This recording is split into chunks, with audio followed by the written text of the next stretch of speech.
बिस्मिल्लाहिर्रहमानिर्रहीम। आज के सेशन में हमारे पास पहला एडिटोरियल है privatisation of SOEs, focus on PIA. तो आयशा रहमान ने लिखा है। इसमें राइटर ने जो बेसिक चीज़ें डिस्कस की हैं वो है कि पाकिस्तान की इकॉनमी जो है वो दिन ब दिन क्यों डिक्लाइन का शिकार है, क्यों ख़राब जो है पाकिस्तान की इकॉनमिक सिचुएशन होती जा रही है, उसकी क्या वजूहत हैं। और प्राइवेटाइजेशन ऑफ पीआईए के बारे में बात की है कि उसके बारे में जो है क्या कुछ जो है गवर्नमेंट सोच रही है, कितने उसको कितने परसेंट शेयर्स जो हैं वो पीआईए के प्राइवेटाइज किए जाने चाहिए कि किए जा रहे हैं। इसमें पाकिस्तान को क्या अपॉर्चुनिटीज़ हैं, क्या चैलेंजेस दरपेश हो सकते हैं, पाकिस्तान इससे कितना रेवेन्यू हासिल कर सकता है, और करप्शन पाकिस्तान में जिस लेवल पे पहुंची हुई है उसकी वजह से कौन से इसमें मसाइल जो हैं वो दरपेश आ सकते हैं। क्या ये प्राइवेटाइजेशन पाकिस्तान के लिए फ़ायदेमंद होगी या नुकसानदेह होगी, तो ये राइटर ने डिस्कस किया है। दूसरा हमारे पास है रिक्लेमिंग द रोर, मुसफ़ खान ने ये लिखा है। तो इसमें राइटर ने बताया है कि पाकिस्तान की इकॉनमी को कौन से चैलेंजेस दरपेश हैं, और पाकिस्तान एशियन टाइगर का जो स्टेटस है इकॉनमी के हवाले से वो किस तरह से अचीव कर सकता है। एशियन टाइगर का थोड़ा सा आपको इंट्रोडक्शन करवाएंगे कि इकॉनमिक एशियन टाइगर का क्या मतलब हो सकता है, क्या मतलब है इसका। अच्छा, और राइटर ने मुख्तलिफ जो तरीके बताए हैं कि पाकिस्तान किस तरह से अपनी इकॉनमी को इम्प्रूव कर सके कि एशिया की जो है बेहतरीन इकॉनमीज़ में शामिल हो सकता है। और पाकिस्तान जो है वो आईएमएफ पे अपनी डिपेंडेंस किस तरह से कम कर सकता है कि पाकिस्तान अपने स्ट्रेटजिक जो है प्लान्स बना के, अपनी लॉन्ग टर्म पॉलिसीज़ बना के आईएमएफ से किस तरह से छुटकारा हासिल कर सकता है। तो ये राइटर ने यहाँ पे डिस्कशंस की हैं। हमारे चैनल को सब्सक्राइब करें, वीडियोस को लाइक करें, और जो क्वेश्चन हम पूछते हैं उनका जो है आंसर वो कमेंट्स बॉक्स में देना ना भूलें। चैनल को सब्सक्राइब करें ताकि आपको हमारी वीडियोस जो हैं इंफॉर्मेटिव वीडियोस वो रोज़ बरोज़ मिलती रहें।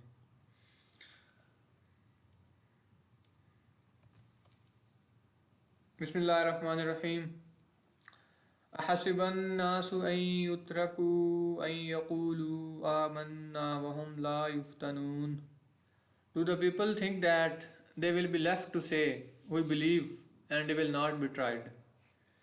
क्या लोगों ने गुमान किया है कि वो इसी पर छोड़ दिए जाएंगे कि कह दें कि हम ईमान लाए और उनकी आजमाइश ना की जाएगी। यानी कि अल्लाह ताला ने फरमाया है कि इंसान जो भी मुसलमान जो है वो ईमान ले आता है तो उसकी आजमाइश जो ज़रूर होगी। उसके ये कहने देने पे, ला इलाहा इल्लल्लाह कह देने से उसकी जो है वो सारी निजात उसको हासिल नहीं होगी, बल्कि उसको आजमाया जाएगा दुनिया की ज़िंदगी में। और शरीर आजमाइशों का शिकार होंगे, जैसे कि अम्बिया की ज़िंदगियों को आप देख सकते हैं कि आजमाइश आना जो है ये कोई इंसान के बुरे होने की वजह से नहीं होती, बल्कि अल्लाह के करीब होने की वजह से भी आप पे आजमाइशें आ सकती हैं। शुरू करते हैं आज के पहले एडिटोरियल से। Privatisation of SOEs, a focus on PIA. तो इसमें राइटर ने बताया है कि पाकिस्तान की इकॉनमी को क्या चैलेंजेस दरपेश हैं। पीआईए को प्राइवेटाइजेशन जो की जा रही है उसके जो है कितने परसेंट शेयर्स प्राइवेटाइज किए जा रहे हैं। क्या ये प्राइवेटाइजेशन पाकिस्तान के लिए फ़ायदेमंद है या नहीं है, इसमें कौन से चैलेंजेस दरपेश हैं। जो करप्शन की सूरत हाल है पाकिस्तान के अंदर, उसकी वजह से क्या किसी किस्म के कोई जो है ये मज़ीद इकॉनमी को ख़राब करने के बायस तो नहीं बनेगी ये प्राइवेटाइजेशन। तो ये राइटर ने डिस्कस किया है। पाकिस्तान जो है वो मुख्तलिफ़ किस्म के इकॉनमिक चैलेंजेस का जो है शिकार है। फॉर एग्जांपल फिजिकल डेफिसिट की बात करें, फिजिकल डेफिसिट का मतलब है कि पाकिस्तान की इनकम जो है वो उसकी जो उसकी स्पेंडिंग्स हैं उससे कम है, जिसको फिजिकल डेफिसिट कहते हैं। तो इकॉनमिक स्टेबिलिटी को बहुत ज़्यादा नुकसान पहुँचा रहा है। इसके अलावा सेविंग्स नहीं कर पा रहा पाकिस्तान, डोमेस्टिक सेविंग्स बहुत कम है पाकिस्तान की, और इन्वेस्टमेंट अपॉर्चुनिटीज़ नहीं है। लाजमी बात है, जब डोमेस्टिकली आपके जो हालात वो ख़राब होंगे तो आपके अंदर इन्वेस्टमेंट जो है फॉरेन इन्वेस्टमेंट वो नहीं आएगी। और फॉरेन एक्सचेंज रिजर्व वो बहुत ज़्यादा लो वैल्यू पे चले गए हैं। इकॉनमिक अनसर्टेनिटी है। पाकिस्तान आप देख सकते हैं कि बार बार आईएमएफ के पास जा रहा है। अनप्रिडिक्टेबल इकोनॉमिक्स जो कंडीशंस पाकिस्तान की इकॉनमी की बनी हुई हैं कि पाकिस्तान को कई दफ़ा ऐसे लगता है कि Pakistan blink of bail out से पाकिस्तान वापस आता है, कि डिफ़ॉल्ट से पाकिस्तान बड़े मुश्किल से बचता है। तो ये इकॉनमिक अनसर्टेनिटी है। इसके अलावा जो डेट है पाकिस्तान का, कर्जा वो बढ़ता जा रहा है। और अभी एक बता रहे थे कि 87,000 जो है वो अरब, 87,000 अरब पाकिस्तान का जो एक्सटर्नल डेट वो हो चुका है। तो ये एक बहुत बड़ा फिगर है पाकिस्तान की इकॉनमी के हिसाब से। तो इसके अलावा सबसे बड़ा जो पाकिस्तान का मसला है वो स्टेट ओन्ड एंटरप्राइजेज है, यानी पाकिस्तान की जो गवर्नमेंट के अंडर जो एंटरप्राइजेज हैं, जो कंपनीज हैं, for example PIA, railways, steel mills, इनकी वजह से जो ये बर्डन बनी हुई है पाकिस्तान के ऊपर, ये लॉस मेकिंग एंटिटीज़ हैं जिन्हें फ़ायदा देने के बजाय नुकसान पहुंचा रही हैं, तो ये हमारी इकॉनमी के लिए बहुत बड़ा सेटबैक है। तो इस सेटबैक से छुटकारा हासिल करने के लिए इन लॉस मेकिंग मेकिंग जो एंटिटीज़ हैं, एस ओ ईज़ हैं, ये बार बार गवर्नमेंट से कर्ज ले रही हैं, बेल आउट्स ले रही हैं, और इनका आउटस्टैंडिंग डेट जो है वो तकरीबन 2.35 ट्रिलियन रुपए जो है पाकिस्तान में हो चुका था 2023 में। तो इसका एक सबसे बड़ा सोल्यूशन जो है वो प्राइवेटाइज किया जाए इनको, कि इनको स्टेट ओन्ड एंटिटीज़ को किसी को सेल कर दिया जाए, इनके कुछ शेयर्स जो हैं वो प्राइवेट पार्टनर्स को जो है सेल कर दिए जाए। तो इसकी वजह से इनकी जो कंडीशन है वो बेहतर होने के चांसेस हैं। अगर बात करें पीआईए की, तो ये 1955 में जो है ये ओरिएंट एयरवेज के को मर्ज करके ये इसको बनाया गया था 1955 में। ओरिएंट एयरवेज जो 1946 में उसको बनाया गया था, लेकिन उसको बाद में पाकिस्तान इंटरनेशनल एयरलाइंस में मर्ज करके 1955 में पाकिस्तान इंटरनेशनल एयरलाइंस वजूद में आई थी। तो एक विजनरी लीडर एयर मार्शल नूर खान की बात करें तो उनकी वजह से ये काफ़ी एक्सपैंड हुआ था पीआईए, और लीडिंग कंपनीज जो है एविएशन कंपनीज में शुमार होने लगा था। लेकिन 2008 में इसका जो है वो एक डिक्लाइन स्टार्ट हुआ। तो अभी इसकी बात करें तो नेगेटिव इक्विटी पाकिस्तान की इंटरनेशनल एयरलाइन की जून 2022 में वो 490 बिलियन रुपए हो चुकी थी। नेगेटिव इक्विटी का मतलब होता है कि जो आपने कर्ज लिए हुए हैं वो आपकी टोटल जो आपके एसेट्स हैं उनसे ज़्यादा हो जाएं, यानी पाकिस्तान एयरलाइन का जो अगर फ़र्ज़ करें ये 300 बिलियन डॉलर के बिलियन रुपए की है, तो इसने जो कर्ज लिए हुए वो 490 बिलियन डॉलर है फ़र्ज़ करें, तो ये इसकी नेगेटिव इक्विटी कहते हैं। तो इसकी वजह से, और जो लोन्स ले रखे हैं इन्होंने 109 बिलियन रुपया जो है लोन, वो लोन के तौर पे, और 268 बिलियन रुपया जो है वो गवर्नमेंट गारंटीज के तौर पे ले रखे हैं। तो इसकी वजह क्या है? एक तो बेसिक वजह पॉलिटिकल इंटरफेरेंस, पाकिस्तान के हर इदारे की तरह पीआईए में भी जो है पॉलिटिकल इंटरफेरेंस बहुत ज़्यादा पाई जाती है, कि पॉलिटिक्स इन्वॉल्व है बहुत ज़्यादा इसमें। इसकी वजह से एफिशिएंसी जो है पीआईए की वो जो है काफ़ी कम हो चुकी है। वर्कफोर्स की बात करें तो पुअरली ट्रेंड वर्कफोर्स है, प्रॉपर इनको ट्रेनिंग नहीं प्रोवाइड की गई। और इसके अलावा देखें तो अब देखें एक रिसेंटली एक स्कैंडल सामने आया था फेक पायलट लाइसेंसेस का, तो ये भी एक इनएफिशिएंट वर्कफोर्स की एक मिसाल थी। इसके अलावा बहुत से ऑपरेशनल चैलेंजेस हैं, एक्सपेंसेस ज़्यादा हैं, और अनसस्टेनेबल रूट्स हैं जिन पे ज़्यादा जो है बेनिफिट नहीं होता। Non core function, for example non core function कहते हैं जो मेन एविएशन फंक्शन से हट के होते हैं। ग्राउंड सर्विसेज हो गई, कैटरिंग के जो खाना प्रोवाइड करते हैं वो फ्लाइट्स के दौरान, या कोरियर सर्विसेज हैं। तो इन सब की वजह से जो है पीआईए का खसारा जो बढ़ता जा रहा है। मार्केट कंपटीशन बहुत ज़्यादा है ओपन स्काई पॉलिसी की वजह से। ओपन स्काई पॉलिसी में ये होता है कि जो तमाम एयरलाइंस होते हैं उनको इक्वली जो है वो बेनिफिट्स हासिल होते हैं एविएशन के लिए। तो उसमें कंपटीशन बढ़ जाता है, कंपटीशन बढ़ने की वजह से पीआईए डिक्लाइन का शिकार है। मैनेजमेंट के बहुत से इश्यूज हैं, फ्रीक्वेंट चेंजेस होते रहते हैं मैनेजमेंट में, दिन ब दिन कोई ना कोई चेंज होता रहता है। करप्शन और इनएफिशिएंसीज जो है हम पीछे आपको बता चुके हैं कि फेक पायलट लाइसेंसेज, वो इंफ्रास्ट्रक्चर करप्शन की वजह से। और एक्सटर्नल फैक्टर की बात करें तो इसके ऊपर सेफ्टी बैन लगा हुआ है पीआईए के ऊपर, यूरोपियन यूनियन के अंदर सेफ्टी बैन है इनके। इसके अलावा फ्यूल की प्राइसेस बढ़ रही हैं, तो इंटरनल जो यूनियन प्रोटेस्ट हैं उनकी वजह से ये काफ़ी जो है डिक्लाइन का शिकार है। तो ये मेन थे फैक्टर जो डिस्कस किए हमने पीआईए के डिक्लाइन के। पीआईए जो है वो इतना बर्डन सम क्यों बन गया कि उसको प्राइवेटाइज किया जा रहा है। स्ट्रेटजी ये है कि तकरीबन 51% शेयर्स जो हैं वो इसको प्राइवेटाइज किए जाएंगे। तो इसका रिस्ट्रक्चरिंग भी की जाएगी कि जो एविएशन है उसको नॉन कोर फंक्शंस जो हम पीछे बताएं, नॉन कोर फंक्शंस के कैटरिंग, कोरियर सर्विसेज, उससे अलहदा किया जाएगा। और जो डेट मैनेजमेंट के लिए पीआईए को एक होल्डिंग कंपनी जो है वो इस्टेब्लिश की जाएगी। इनॉग्रल मीटिंग आप देख सकते हैं तो वो 27 मार्च 2024 को हो चुकी है। स्टेट बैंक के जो क्या कहते हैं उनको, गवर्नर के अंडर एक मीटिंग की क्या क्या कहते हैं यार, प्राइवेट इसकी चेयरमैनशिप में एक मीटिंग हो चुकी है, जिसमें जो बेसिक था इसका सिनेरियो वो डिस्कस किया गया है। एक्सपेक्टेड बेनिफिट्स इसके पाकिस्तान को ये है कि तकरीबन 250 से 300 मिलियन डॉलर पाकिस्तान को उसका रेवेन्यू हासिल होगा इससे, और प्रोडक्टिविटी वो बढ़ने के चांसेस हैं। क्वालिटी जो है सर्विसेज की वो इससे काफ़ी बढ़ जाएगी। प्राइवेट इन्वेस्टमेंट अट्रैक्ट हो सकती है। और अगर देखें तो दूसरी अगर कंट्री से मिसाल लें तो श्रीलंका की टेलीकॉम और एयरलाइंस प्राइवेटाइजेशन जो 1990s में हुई थी, तो उसकी वजह से उनको काफ़ी जो है ये दोनों टेलीकॉम भी और एयरलाइन भी काफ़ी उनकी रेवेन्यू बढ़ गया था, और उनके डिक्लाइन को जो शिकार थे वो काफ़ी हद तक ख़त्म हो गया था। ब्रिटिश एयरवेज को 1987 में प्राइवेटाइज किया गया था, और जर्मनी की एक एयरलाइन को 1994 में प्राइवेटाइज किया गया था। तो ये सारे जो एग्जांपल्स हैं ये इसकी बेहतरीन मिसाल है कि प्राइवेटाइज करने से एयरलाइंस की जो है वो क्वालिटी में और उनके रेवेन्यू में वो काफ़ी इजाफा हो जाता है। सक्सेसफुल प्राइवेटाइजेशन के लिए 3 C's फ्रेमवर्क जो है वो बताया जाता है कि कंपटीशन होना चाहिए प्राइवेटाइज करते हुए। एक ही बंदे को जो है प्राइवेटाइजेशन के लिए जो है ना वो नहीं कर देना चाहिए, कि मतलब ज़्यादा सारे लोग हों जो कम्पीट कर रहे हो प्राइवेटाइजेशन को ख़रीदने के लिए, पीआईए को ख़रीदने के लिए, शेयर्स के लिए। कॉपरेशन होनी चाहिए, कंसोलिडेशन। ये 3C फ्रेमवर्क है सक्सेसफुल प्राइवेटाइजेशन के लिए। ओवरसाइट इसकी हो जानी चाहिए कि इंक्लूसिव अप्रोच के तमाम स्टेक होल्डर जो हैं वो इसमें उनका इंटरेस्ट शामिल हो। प्राइवेटाइजेशन जो है वो स्ट्रेटजिक होनी चाहिए। स्ट्रेटजिक का मतलब ये है कि लॉन्ग टर्म प्राइवेटाइजेशन जो है वो उसको होना चाहिए कि जिससे पाकिस्तान की इकानमी को लॉन्ग टर्म जो है फ़ायदा हो सके। और फिजिकल हेल्थ और सर्विस क्वालिटी जो है वो उसको इंश्योर करने किया जाना चाहिए। ट्रांसपेरेंसी जो वो मेन है कि करप्शन को ख़त्म होना चाहिए इन इदारों से, तो प्राइवेटाइजेशन तभी सक्सेसफुल हो सकती है। क्वेश्चन है हमारा कि who the minister for privatisation in Pakistan. Privatisation minister Pakistan के का नाम क्या है वो कमेंट्स बॉक्स में लिखें।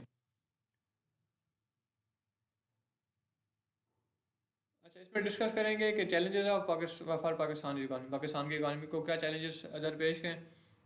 एशियन टाइगर का स्टेटस, इकोनॉमिक एशियन टाइगर का स्टेटस अचीव करने के लिए पाकिस्तान को क्या तरीकाकार जो है वो इस्तेमाल कर सकते हैं, कि कौन सी ऐसी रिफॉर्म्स हैं, कौन से ऐसे मेथड्स हैं जिसकी ज़रिए से हम दोबारा से एशियन टाइगर का जो है वो स्टेटस अचीव कर सकते हैं।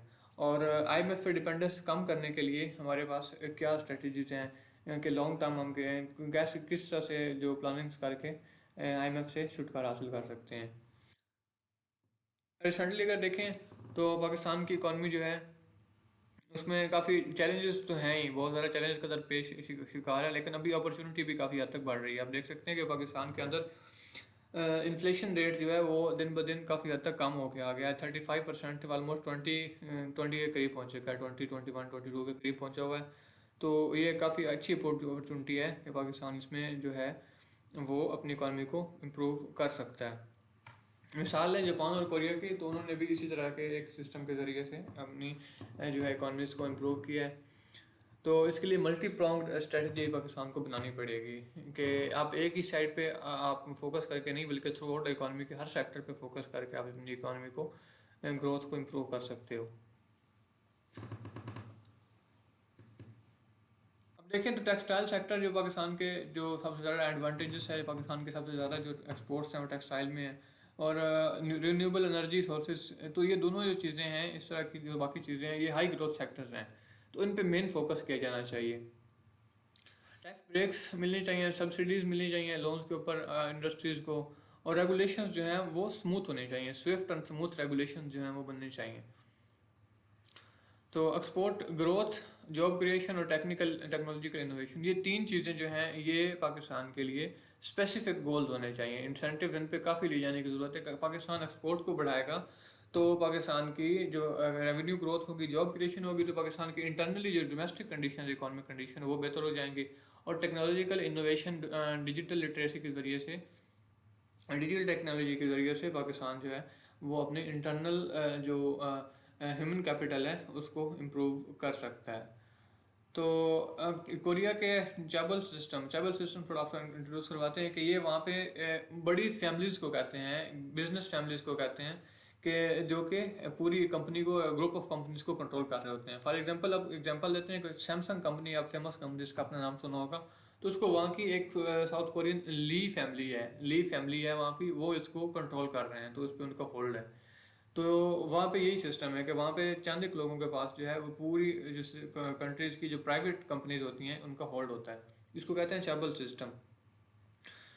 तो इससे जो पाकिस्तान जो है वो काफ़ी फ़ायदा ले सकता है, लेकिन अगर देखें तो इसमें डोमेस्टिक और फॉरेन कंपनीज सबको जो है वो इक्वली ट्रीट किया जाना चाहिए। अब पाकिस्तान के अंदर SIFC का आप देख सकते हैं प्लेटफॉर्म, तो उस पर डोमेस्टिक के साथ साथ फॉरेन के साथ साथ डोमेस्टिक कंपनीज को भी जो है वो फ़ायदा दिया जाना चाहिए। कंपटीशन होना चाहिए। किसी भी चीज़ में देखते हैं तो कंपटीशन जब तक नहीं होता वहाँ पे डेवलपमेंट के चांसेस कम होते हैं। देखा दिखाई मुख्तलिफ कंपनीज अपने प्रोडक्ट लॉन्च करती हैं कंपटीशन में, तो उसमें चांसेस होते हैं कि जो वो प्रोडक्ट लॉन्च कर रही हैं वो बेहतर से बेहतर तैयार होगा, क्योंकि उनको अपनी प्रोडक्ट की आगे डिमांड जो है अगर उनकी क्वालिटी कम होगी तो कम नज़र आएगी। तो इस वजह से कंपटीशन जो है वो इंश्योर किया जाना चाहिए सिस्टम के अंदर। इसके अलावा ट्रांसपेरेंसी के लिए पाकिस्तान का मेन मसला जो है वो करप्शन है। तो पब्लिक प्राइवेट पार्टनरशिप में ट्रांसपेरेंसी को मेन जो है फोकस किया जाना चाहिए। इंसेंटिव्स जो भी गवर्नमेंट देती है उसके लिए प्रॉपर गाइडलाइंस हो, और एंटी करप्शन के लिए एक मजबूत जो है वो सिस्टम मौजूद होना चाहिए। जुडिशरी और रेगुलेटरी बॉडीज़ वो भी उनकी भी सबसे ज़्यादा ज़रूरत है कि वो कंट्रैक्ट इन्फोर्समेंट को लिए डिस्प्यूट रेजोल्यूशन, जो पब्लिक प्राइवेट पार्टनरशिप में जो डिस्प्यूट्स होते हैं उनको रिजॉल्व करने के लिए और कंट्रैक्ट्स को इन्फोर्स करवाने के लिए एक स्ट्रॉन्ग जुडिशरी का होना भी ज़रूरी है। अच्छा, नॉलेज इकॉनमी किसे कहते हैं? नॉलेज इकॉनमी होती है कि आपकी जो प्रोडक्ट्स की जो है प्रोडक्शन है, आपकी ग्रोथ हो रही है इकॉनमी की, वो थ्रू आउट जो है नॉलेज पे डिपेंड कर रही होती है, आपके इंटेलेक्ट पे डिपेंड करती है। आपकी कंट्री के इंटेलेक्चुअल लोग जो हैं वो इसके बारे में काफ़ी प्लान्स कर रहे होते हैं, टेक्नोलॉजिकल इनोवेशंस हो रही होती हैं थ्रू नॉलेज, तो उसको कहते हैं नॉलेज इकॉनमी। तो पाकिस्तान को नॉलेज इकॉनमी जो है डेवलप करनी चाहिए, एक एजुकेशन प्रोवाइड की जानी चाहिए, और डिजिटल लिटरेसी। अब देखते हैं कि हमारा सिस्टम जो है वो एक किस तरह का बना हुआ है कि रटा लगाओ और पास हो जाओ, ये सिस्टम है हमारा। कि प्रॉपर कोई है कंसेप्चुअल कोई चीज़ नहीं पढ़ाई जाती, कोई टेक्नोलॉजिकल कोई चीज़ नहीं पढ़ाई जा रही है हमारे स्टूडेंट्स को। तो इंजीनियरिंग कॉलेजेस यूनिवर्सिटीज़ में देख सकते हैं कि वहाँ तक उनको कोई टेक्नोलॉजिकल इतना एडवांसमेंट नहीं पढ़ाया जाता, वही रटा रटा सिस्टम चला आ रहा है, तो इसको चेंज करने की ज़रूरत है। एजुकेशन में पब्लिक प्राइवेट जो है पार्टनरशिप होनी चाहिए, स्टेम एजुकेशन होनी। स्टेम का क्या है कि साइंस और टेक्नोलॉजिकल एजुकेशन जो है ना, साइंस टेक्नोलॉजी एजुकेशन और मैथमेटिक्स, ये 4-5 इसके पॉइंट्स हैं। अब कम्प्लीटली मुझे इसमें थोड़ा डाउट हो रहा है कि इसमें स्टेम का मतलब क्या है, लेकिन ये टेक्नोलॉजिकल और साइंस और टेक्नोलॉजिकल एजुकेशन इसको कहते हैं। तो इसके लिए एक लाइफ लॉन्ग लर्निंग प्रोसेस होना चाहिए पाकिस्तान के अंदर, ऑनलाइन प्लेटफॉर्म के ज़रिए से, इंडस्ट्रियल सर्टिफिकेशन के ज़रिए से। ट्रांसपोर्टेशन और एनर्जी, ये मेन पाकिस्तान का फोकस है। पाकिस्तान की ट्रांसपोर्टेशन बहुत ज़्यादा नुकसान का शिकार हो रही है। लॉजिस्टिक्स देखें तो रेलवेज़ में लॉजिस्टिक्स जो है कोरियर सर्विसेज कह लें या ट्रांसपोर्टेशन है जो लॉजिस्टिक्स की, वो काफ़ी कम है। रोड के ज़रिए भी वो काफ़ी ख़राब है, रोड प्रॉपर नहीं बने हुए। तो इसके अलावा एनर्जी इंफ्रास्ट्रक्चर को रिलायबल जो रिन्यूएबल और रिलायबल पावर सोर्सेज हैं उन पर शिफ्ट किया जाना चाहिए। कोरिया का देखें तो साइमॉल यूअनडोंग ये वहाँ के एक लीडर थे, तो उन्होंने जो रूरल एरियाज थे उनकी डेवलपमेंट पे मेन फोकस किया था। तो जिसकी वजह से सेल्फ रिलायंस वहाँ पे रूरल एरियाज में बड़ी थी। किसी भी कंट्री के रूरल पॉपुलेशन का जो है वो डेवलपमेंट वो पूरी कंट्री की पॉपुलेशन के बराबर होती है। तो इसके अलावा रूरल एरियाज में housing, health care, agriculture practice जो हैं उनको सपोर्ट किए जाने की ज़रूरत है। एक्सटर्नल डिपेंडेंस जो है वो कम करनी चाहिए। डिवर्सिफाइड ट्रेड जो है आपकी एक खास सेक्टर के बारे में नहीं होनी चाहिए, खास प्रोडक्ट के बारे में नहीं होनी चाहिए, बल्कि आपकी ट्रेड जो डिवर्सिफाई होनी चाहिए।